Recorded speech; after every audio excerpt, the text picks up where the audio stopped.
Tucker. Thank you, everyone. Thanks, Spellcat, man. Amazing.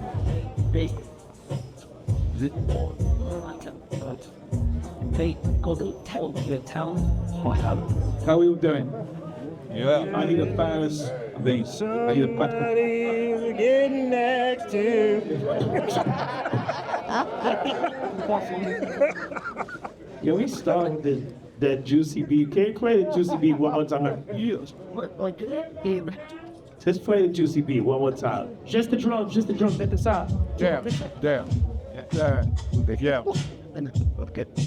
Not too fast. Like what? Why? Why didn't? What made you? Stop! I don't want to throw this off, but I really got questions for this guy right here. Yeah. What made you make them sounds like this? Well, it's. Excuse me. I didn't really know it was going to be that successful. And the sounds were just the sounds that we thought were popular at the time. But it was interesting to me. We were just talking backstage. The sounds are sounds, and we put judgments on them. We call them some sounds good. We call some sounds bad. But I would assert that the reason that people think the MPC sound good is because of the work these people, the artists who created music with them. And so people, when they hear these sounds, and they say, well, that sounds good. Well, I think they're thinking of the songs you've all created. And it reminds them of the good feeling they have because of the quality of the music. So I think it's largely the artists who use the machines that create the good sounds, and not so much as I made the best sounds I could, but they were. Thank you. So, what we're going to do, let's take a listen to a few of the songs that the Lindrum added its contribution to, and the magic. Cue it up. Wait, hold up. Not just the Lindrum, the LM1, thank you. And the S in the Lindrum is not an LM2. Yeah. It's a Lindrum. Thank you. Oh! I'm ready. Everyone's good in his hat, Lewis. We slap that.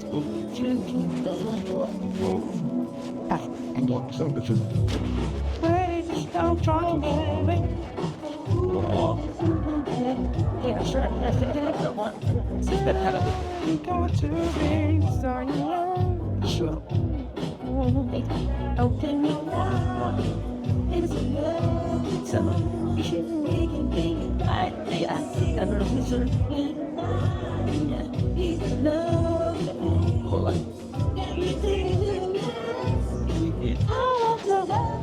Pretty white.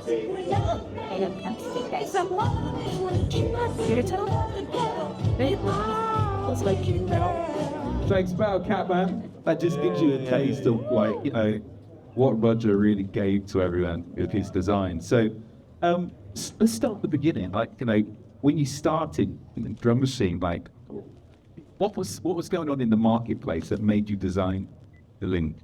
Well, there were drum machines, and I would argue that the person that made the biggest advancement in drum machines was Akutaro Takahashi, the founder of Roland, who first made the A-Stone drum machine, and then so many great drum machines. And it's interesting, a lot of people say to me, I invented the drum machine. Well, I didn't. It existed for a long time before. I just added a few things that made it better, including the sampled sounds and a better system of programming, perhaps. There were drum machines that had fixed beats. And one was rock 1, boom, boom, boom. One was rock 2, boom, boom. But there wasn't much more than that. But it was, the programmability was, when you think it was kind of obvious. If people bought a drum machine and they know the drum machines weren't very good, they wanted to make their own. But I think this is a quick anecdote. I first made a prototype of a drum machine on a computer, and it had a screen for programming. And I went down to Stevie Wonder to show it to him. And obviously he's citing it's perfect. And I saw, this makes no sense. It's a visual instrument for people who play music. Why do they have to go through this mental translation later to play music? They can tap it out just fine. So that's when they came up with a real-time programming system and created quantization and swing that really helped in those efforts. But still, you could play it in real time, and it was largely because of that experience of seeing Stevie Wonder. Hold on, let me just acknowledge the fact that he said, yeah, I came up with a system that was quantization. Yes, right. Something that we take for granted every day in our doors and our drum machines. That came out of his brain.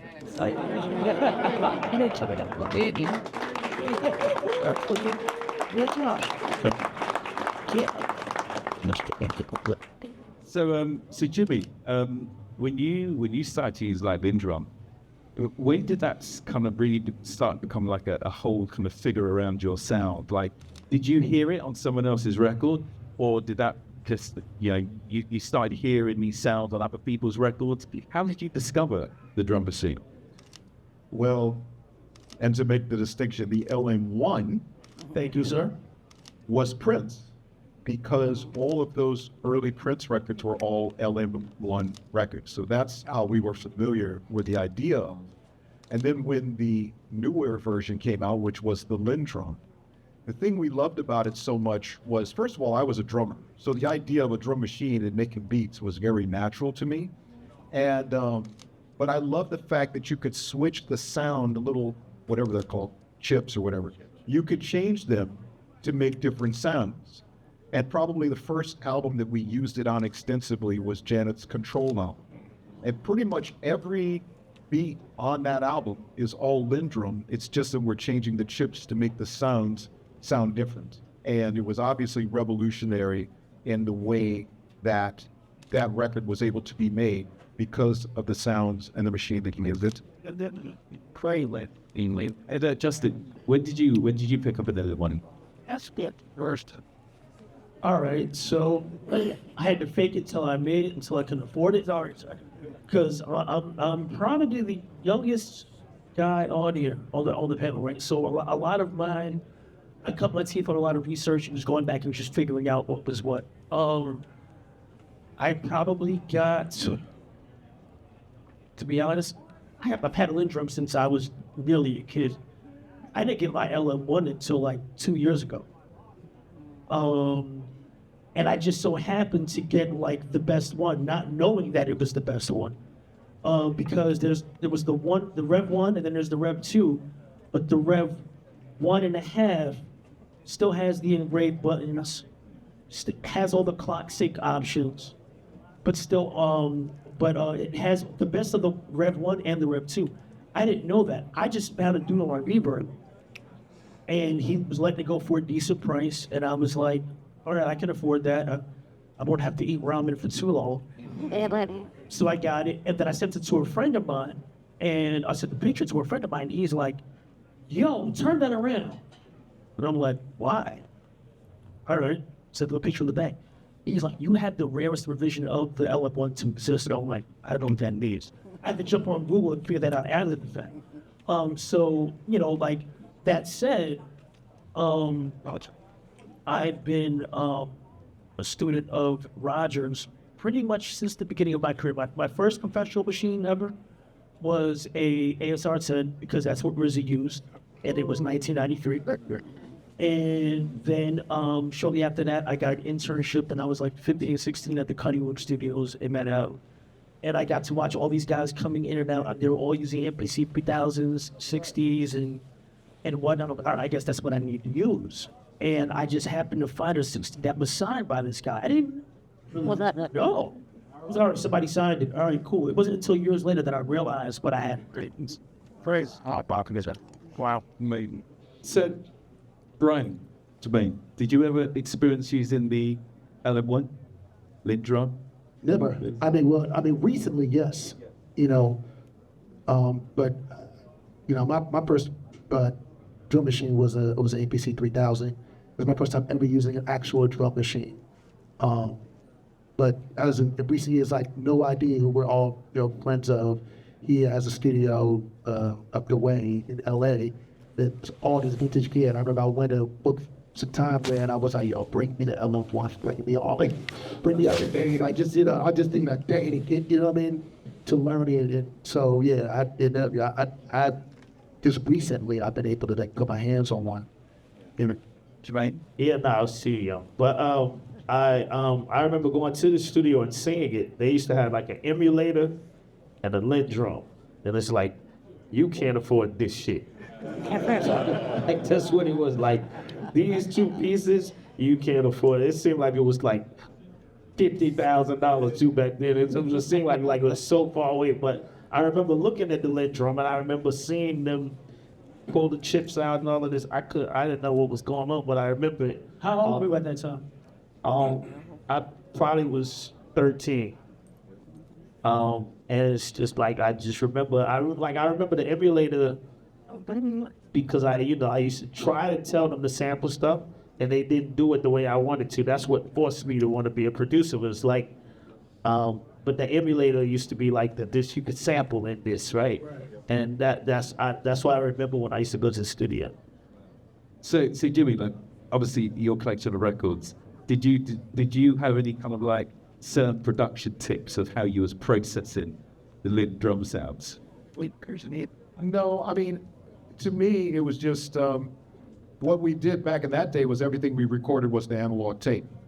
And the thing I would do, or we would do, myself and Terry, we would record everything really way too loud on the tape. And we always used to love the way it sounded when you just took those sounds and just smashed them. And we recorded the control album. We were the engineers on the control album. We recorded everything way too loud. And that was a lesson from Prince, because Prince would always record with everything as it went. We later on learned that our machines were set up different and we shouldn't have been doing this mistake. But when you listen to the control record, the reason it jumped out at you on the radio was because of the little distortion that was in there. And that was something that Prince taught us. And said, always put a little bit of distortion because it makes it sound louder to people. So that was definitely a technique we used. But it was so easy to get around the Lindrum. The other thing I liked about it was because it had pads. I would make a loop sometimes, but then I do like my own fills and my own stuff just freehand. And that way everything had a live feel to it. You know, when something would happen once and a song would not make again, that kind of thing was really important. So the spontaneity of being able to work like that was I loved that. Can I hijack for 1 second? I didn't mean to turn you on. The fills on that. Were those playing live, or was that keep to the? No, I mean it was programmed. Yeah, no, we programmed it, but I mean I played it like live. That's what I'm saying. Like, you played that live. Oh yeah, absolutely. I played everything live, but once again I started off as a drummer, so that was so for me it was very natural to do that. I never thought of things like because it wasn't about seeing the music at that point. It was just kind of hearing it. So for me, I was always, The reason I asked is that the first time, but as a little kid, I'm like 4, but that I heard something, that I could tell wasn't a live actual musician, but felt like one, and it got me curious as to how that happened. No, that was definitely part of the technique. But that was the great thing about drum machines because, we talked about, quantize. You could quantize stuff, but you could also not do it. And so you could make it keep that live feel. And that for us was important because we always wanted our records to sound like a performance, meaning that it was happening in the spur of the moment. Yeah, and that was really important to be able to do. Make it. So, Roger, what was the evolution from the Lindrum over to the MPC? Now, what happened in that period? What went through your mind to design the next evolution of that drum machine and then kind of take it into the world of like sampling with a Kai? Well, in my first company, I had the LM1 first, and then the Lindrum, and then there was a drum machine called the Lin 9000. And that had its merits, but it's when I thought I had to be a businessman and hire other people to do the design, and didn't turn out quite as good as I had thought. I thought I had some good ideas of that it was too expensive and it was unreliable when his columns took out. And eventually that's what brought the company down, together with my horrible business management skills. I was never good at that. I hated the idea of having a company and thinking about all that stuff. But anyway, unfortunately, after my company went out of business, the first company, fellow named Stephen Payne, who had a store in London called Psychosystems, SYCO. He called me and he said, I've been talking to these people from the Akai audio products company, and they want to create a new division that makes electronic music instruments. And so they want to talk to you. And it turned out it was a very good collaboration because they needed creative designers, but they were already very good audio and production designers and had marketing and all this stuff, all the things that I was horrible at. So it was a very nice collaboration. And so at first they said, we'd like to take, there was a product I'd been working on called the Lindrum MIDI Studio, was never released. My company went out of business before it did. But it was basically similar to the Lin 9000, but introduced a platform and a 4x4 pans. And it was kind of interesting. It was a rack-mount device, but you'd pull the panel on, and you could have a long cord and just sit with your legs up on a table or something like that and play it with the illusion that all the electronics was inside, but it was just a control panel. Anyway, so they said, we'd like to tape a lot of your instrument from that. And I said, well, that sounds fine, but I think probably there's a few of the things I do right now. And I think I would say in summary, one of the things that perhaps that helps the MPC's success, there's so many different things, but one of them is I made the assumption that all the people who would buy it are as impatient as I am and don't want to read manuals, and they just want to, if they have a musical idea, they want to get it down on tape or in summary right now. And they don't want to be faced with all kinds of technical hurdles. And so I've always been a big advocate for great ease of use. And in fact, on the MPCs, I even put a help about a helpless stereo. Because I remember all this now, I had money to record something as a amateur musician, and then I found myself 2 hours later reading manuals. And so the MPC, what I tried to do was set it up so that when you take it out of the box and put on a floppy disk, turn the power on, it loads everything up automatically. You can immediately just press play and you hear beats, or if you want to record a beat, you just select an MPC sequence, and all the settings for the quantization, the sway, all this stuff were just set the way most people want them. You didn't have to set it up first and then it would just work. And so that's been a big driving force. And a lot of it was timing too. The whole new musical genre and hip hop was just emerging at that point, and it happened to be a very good fit. And boy, in my life, I've had a whole lot of lucky coincidences of timing, which helped. So it's obviously with the whole, like, That's not luck, that's just with the New Jack Swing, with the whole Teddy Riley period as well, of him like really turning up on ties and the swing on that. And for me, it's all of these genres would never have happened if it wasn't for your design. Jay Dillon was marvelous. We could use swing and quantization and lack of quantization in ways that I never would have imagined. When I first would hear Dillon recordings, I'd think, sounds like a bad drumming. People were playing with the exact style of bad drumming. But it was actually just a new style. And I listened to it, and I thought, that's a great theory. But it's an interesting concept as a product designer. It doesn't have the talent that these gentlemen have. I like to use the expression, I can make the brush, but it's the artist who decides what to paint with it. And Dilla surprised me.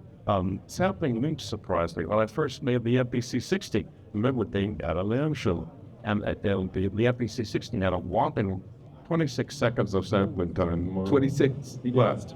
And somebody said to me, could I have more sampling? And I said, how much? It's in 2 or 3 minutes. I said, what would you use that for? Because I assume they spent make drum samples. They said, well, I'd like to take an entire measure or 2 measures of a record and use that as a basis for a song. Why would you want to do that? It's just, you have no idea. Styles change, and that's what the artist does in our culture. The artist just makes a vector and knows what should be done and makes that vector and then can follow it. And I can try my best to predict it, but and sometimes I've like twice and so it always surprises. You see. So, Jermaine, when did you discover the MPC? And what was your first one? I think it was like 1991. I think it was like like I said, we went through this era where I had a Ensoniq EPS, and the Ensoniq I think went out of business, and I had to get a W30, and I was just working with these workstations, and I kept trying to find the best workstation, and the guy at Rhythm City, a guitar symbol, he called me and told me that I should try this MP out, and I went, and it was like, this will do everything that the EPS will do, and it'll do everything that the W30 could do.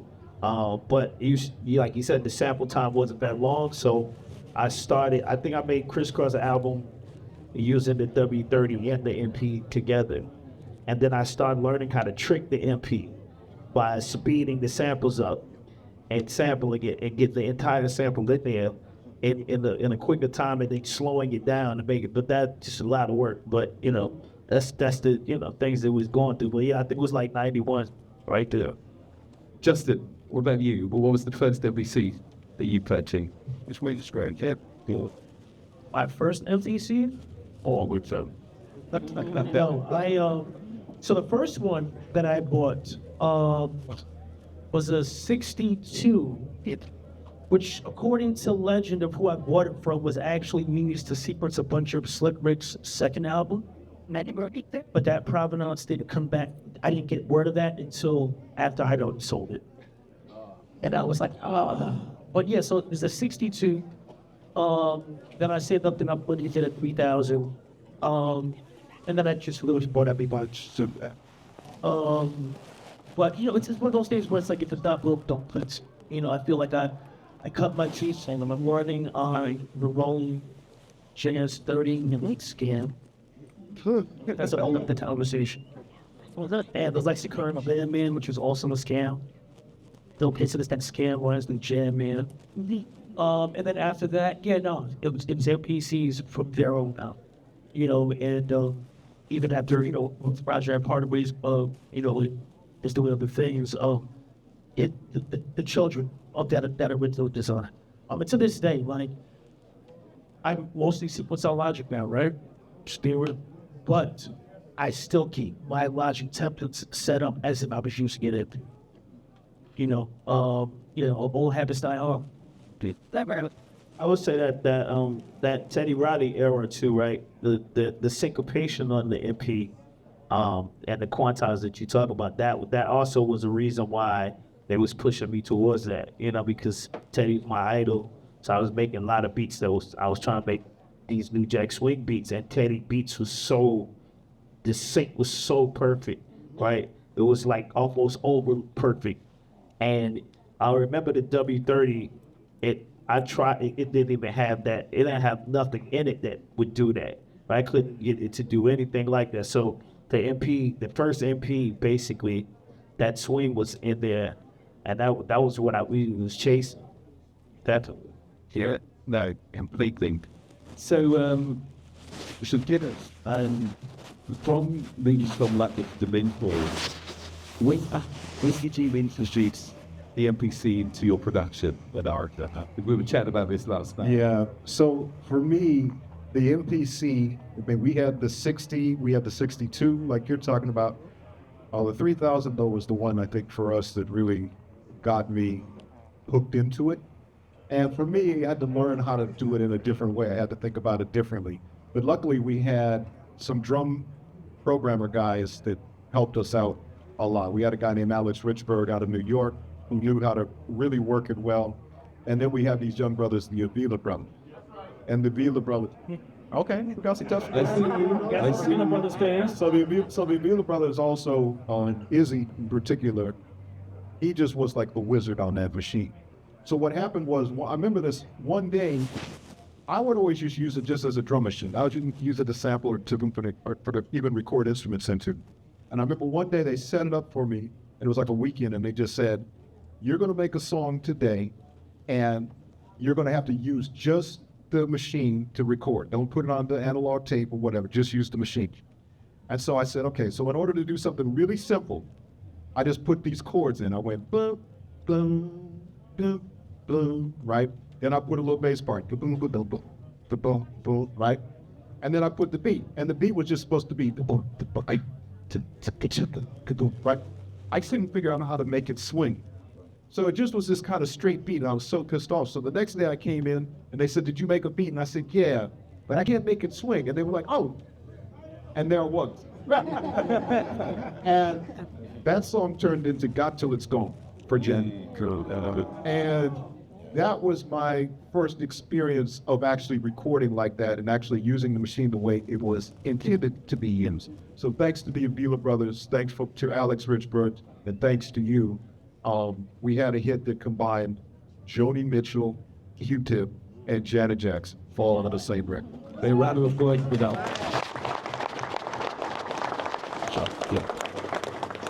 Okay. I didn't kill. Jermaine, what's your most memorable song that you made on MPC? You use. I'm that wall.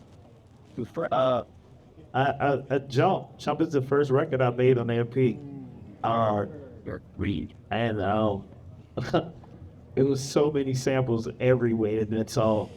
I got samples going everywhere, and it's just like I think I was just so happy that I had found a machine that I could just like do whatever. But I also was, I don't even know why I chopped the sample, because nobody told me to do that. But I was just like I said, I was just in sample heaven in this machine, and that song basically, I made the entire song inside the MP. There's nothing else going on. Like all the sounds is coming out of that one machine, and I could just sit there and write, because you write songs. The way I write songs, I had to write the entire song. So if I'm writing the entire song, I put it in song mode, and then in different parts of the verses, the beats is changing and all of this type of stuff. And I was just amazed that the machine would actually allow me to do this. Like I could just sit there and do this, and I wouldn't even have to have an engineer. But I was actually too young. I was telling Brian this all the time. I was too young to actually even know engineers. So I had to like be in my room and just learn this shit. Like, you got to figure this out. Like, nobody, you can't go nowhere. I ain't have no car. I was too young to drive. All of this type of stuff. So I'm just learning how to work this machine inside there. And that one song, that jump, that song that basically was like me saying, this machine can't break. By the way, that's what it was like. The MP, the Insonic was broke. I was just praying to God that this machine was going to be here forever. And then the 3000 came. And Jimmy, you just say, I don't know, I'm not probably jumping around, but I got to find out what's inside that 3000. It's something in there, I swear to you. It's different than every machine. I've used them all. It's nothing, when the beat comes out of that 3000, it hits them speakers in a different way. I always press each one. I swear, I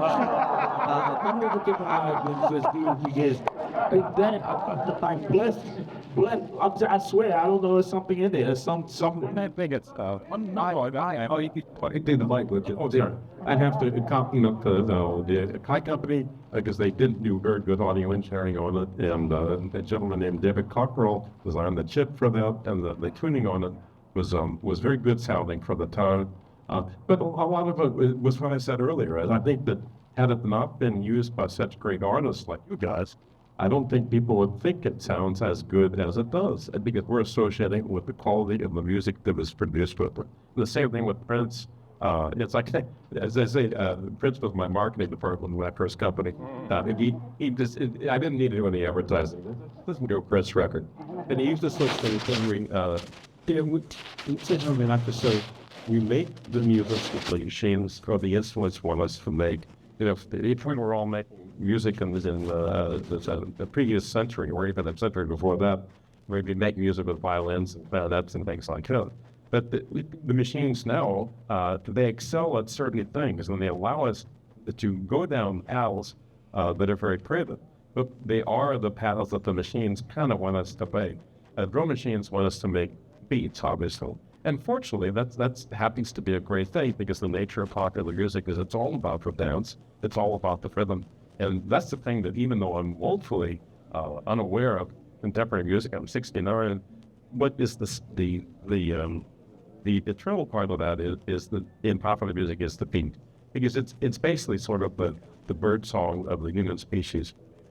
We all get together and dance, and when we dance to a metronome, well, we have some very good metronome makers on this stage tonight. One. So what I want to do, I mean that in a good way. So I was just gonna I wanted to focus something out that you do. So for those of you that may Sophie or much know it in me, but I was used to be in a beat called the Cunt. We know the time. Y'all remember the song 777? You You know that drum in that song is a Lindrum. Okay, there's a drummer named David Garibaldi, the drummer in Tower of Power. He programmed that sheet, and more, that was Morris's favorite drummer, David Garibaldi. Okay? Yeah. It's a Lindrum, y'all. I know we say Jelly Bean on the song, but it's a Lindrum. Okay, so just this gentleman right here, I just want to call that out. Right. You go. All right. Because I got one other question on that. I've heard like that.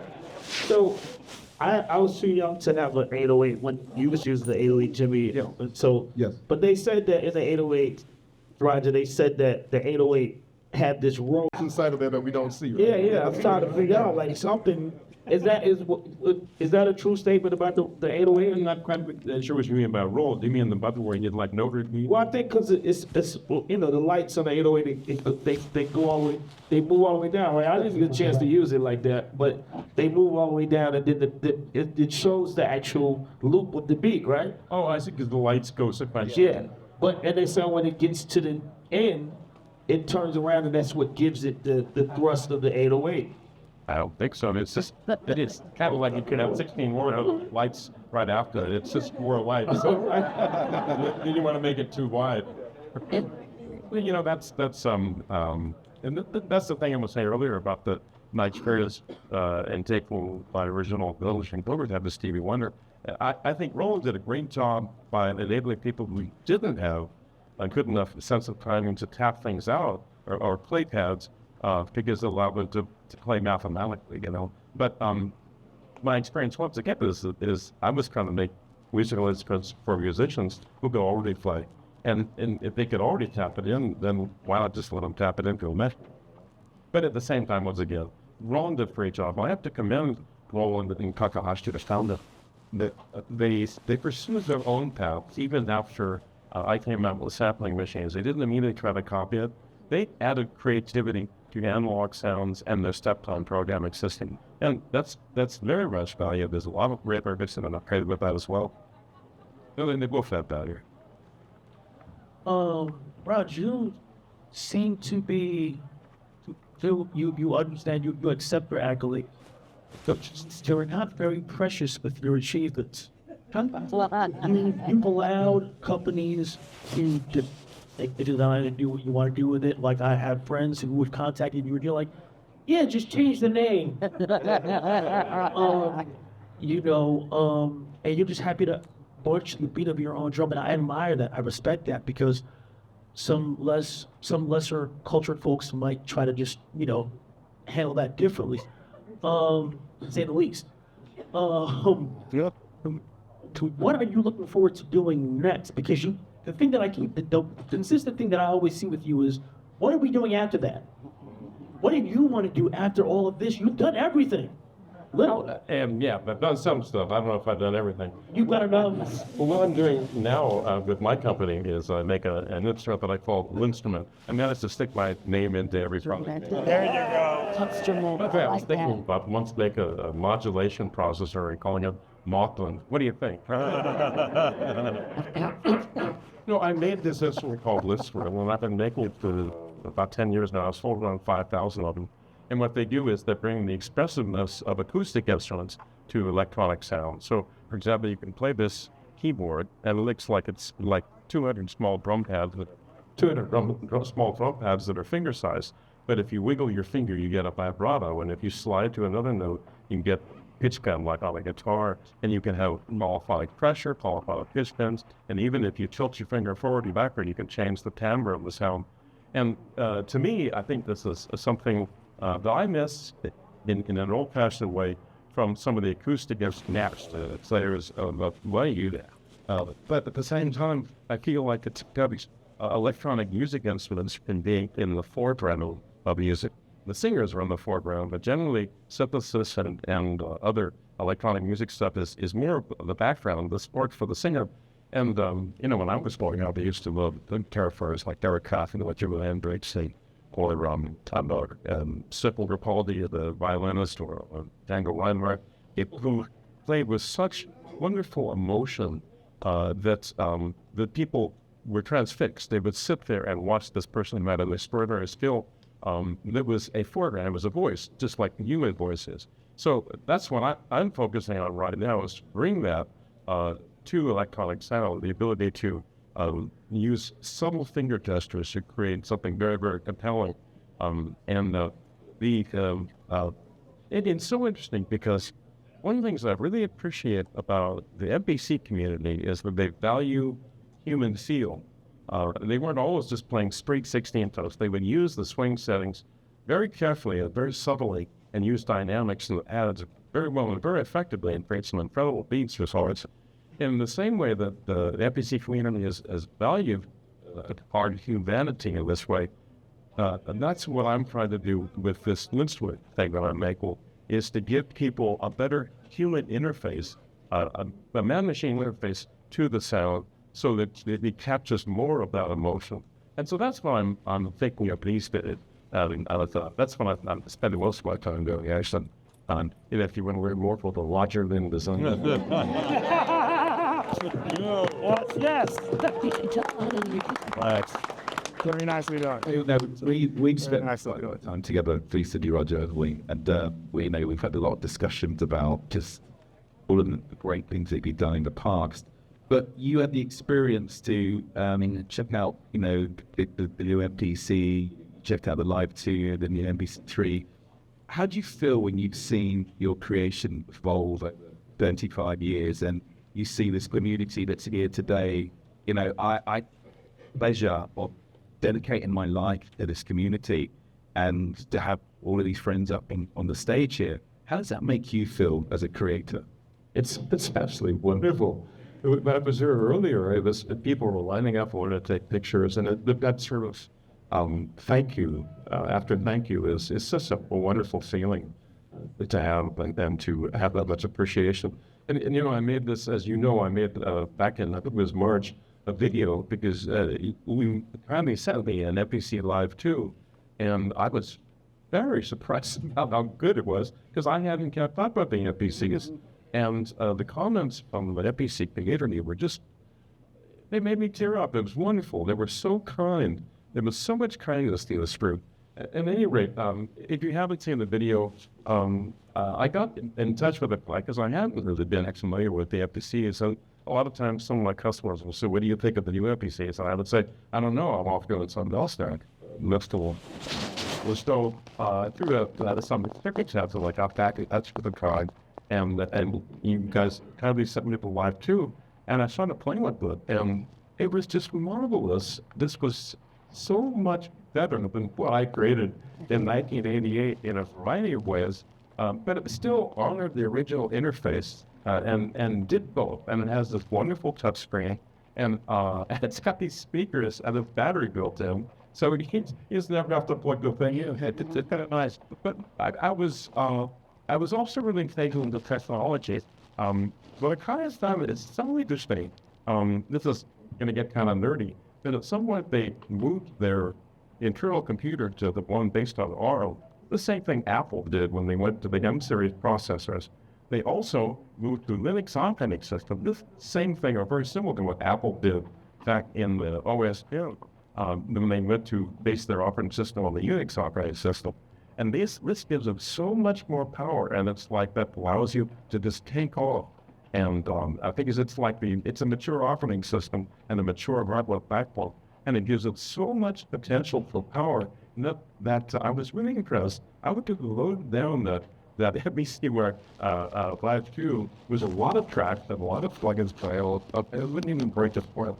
And it was just cool because I would have killed for this in 1988. And so it was, I gotta say, it's just, I take it as a very kind compliment that Akai has taken something I made that was very elementary. It was up to Thing is, your workplace is the blueprint of everything. And as we migrated over to MPC3, it was really important for us to keep moving forward, but also maintain the magic of the workflow. Because, we live in a period now where, just put it down, I'm not going to follow this anymore. We live in a period where we have some of the most amazing tools at our fingertips. And some people love analog, some people love plugins, all these things. And some of us come from a period where we didn't have those tools. Now, if those tools were around when we first started making music, we all would have used them 100%, And for us to make sure that we migrate the MPC2 to MPC3, anyone who's used even a 60 to a 2000 can simply block them instantly. It's like, Jermaine, you're all over the new hardware, it creates, but it still allows the users to grow, the sounds change, the way you can the mix records they want, dynamics in the box, they want everything now because they're so used to having all of these tools. So we've invested so much time listening to the community to making sure we're always staying relevant in the market with MPC, and that's because of you, and thank you for that. Well, listen, can I attest to that? Like I said earlier, a lot of the majority of my work is in the box now on the computer, right? And once in a while I get bored. Yeah. And I'll walk into a guitar center. I'll give you this, and this.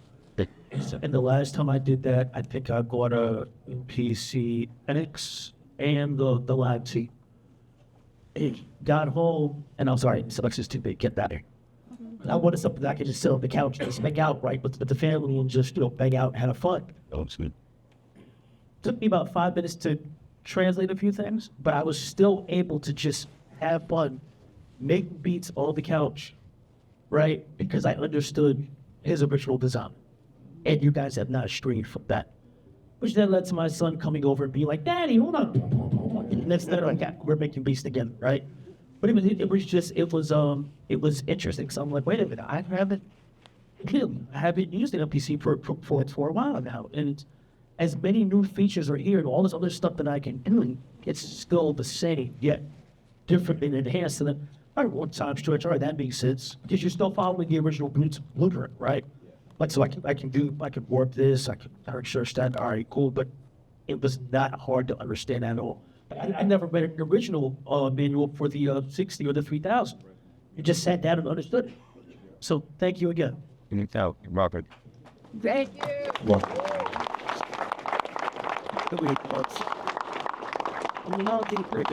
Thank you. No, it's truly amazing. But what I want to do, I'm just going to throw a couple of questions out to you before we wrap up. It's been an honor to have all of you here. It really is. And to talk about, the original designs, moving into the MPC 60s, and then onto the newer generation of what we're doing. And we really honor you, Roger. We are dedicated to the MPC community, as you see. Today is a celebration for bringing all of the creativity and seeing how so many different generations use our products to make music on the stage, and that leads us into our partnership with Native Instruments. For us, bringing our workflow and having the best sound design company in the world to be a part of what we do is a real blessing, because it means that we can take everything we do even further to give you guys the best creative experience possible. So I want to thank everyone for that.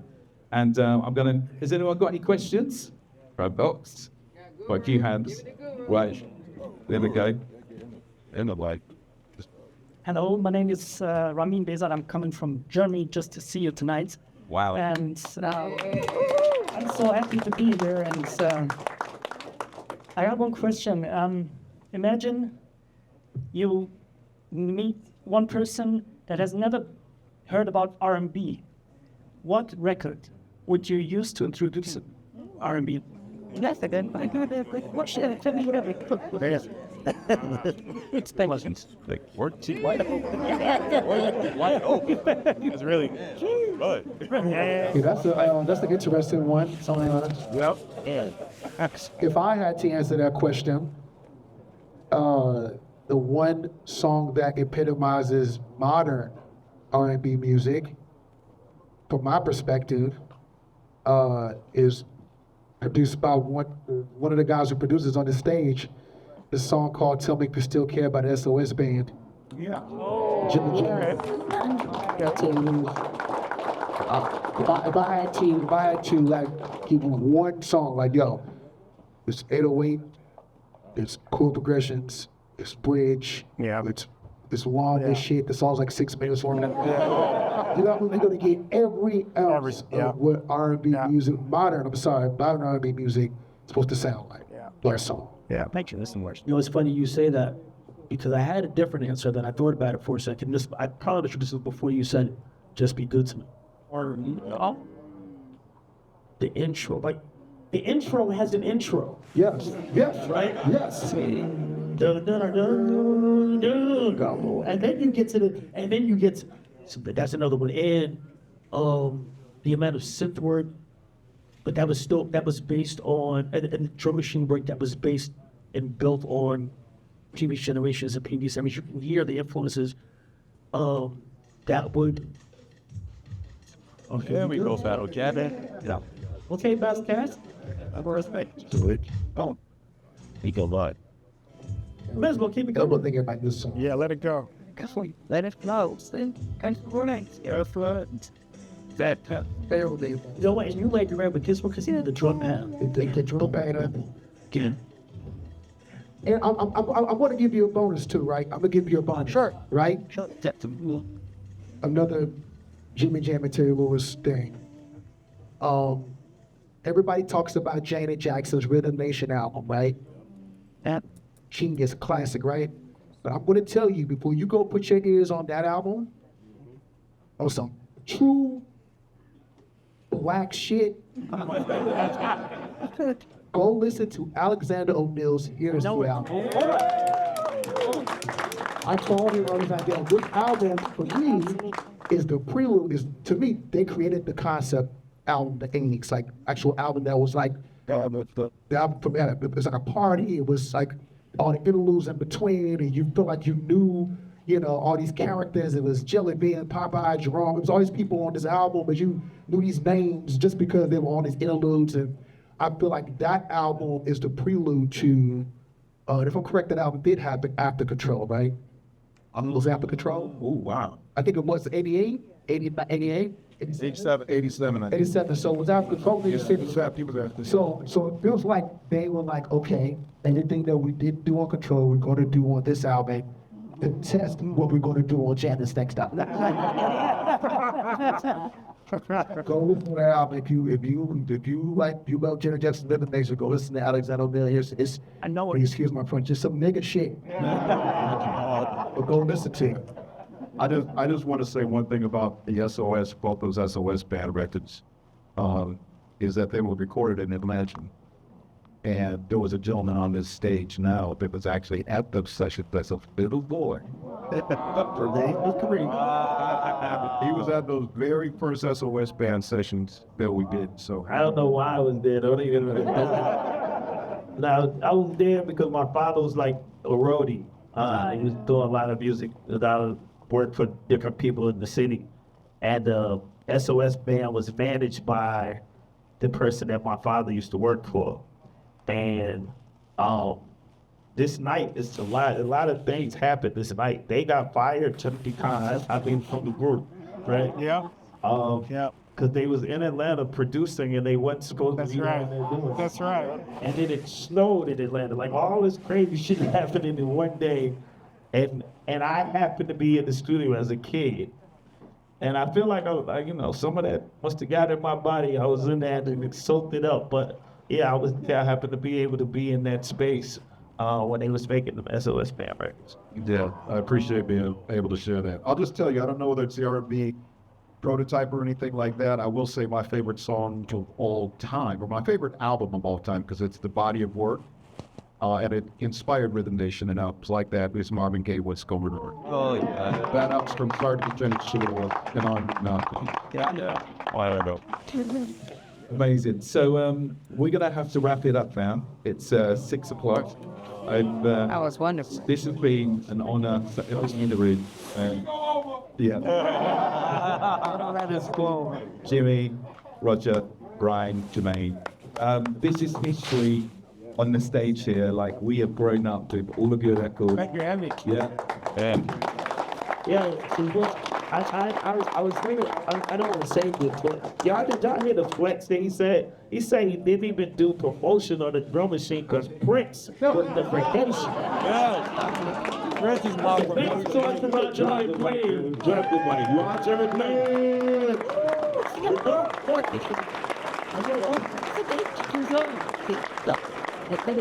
And big thanks to Valcat for hosting what a team for us. And thanks everyone. We're going to be doing this next year. Okay.